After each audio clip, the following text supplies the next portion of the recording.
તમે જોજો, તમે બહુ કંટાળેલા હશો ને, આ સંસ્મરણો યાદ અને બહુ શોખીન હશો અને બહુ સંગીતના પ્રિય હશો તો જૂના ભજનો, જૂની ગઝલો કે જૂના ગીતો તમને યાદ આવશે.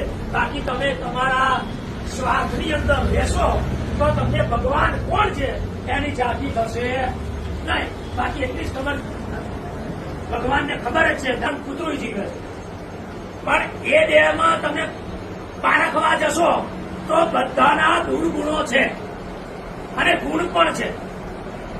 બરાબર? ગધેડું છે એ આખો દિવસ મહેનત કરે, ડબડા મારે, બરાબર? આ જગ્યાએથી આ જગ્યાએ માલની હેરફેર થાય તો ગધેડાને ખાવા મળે.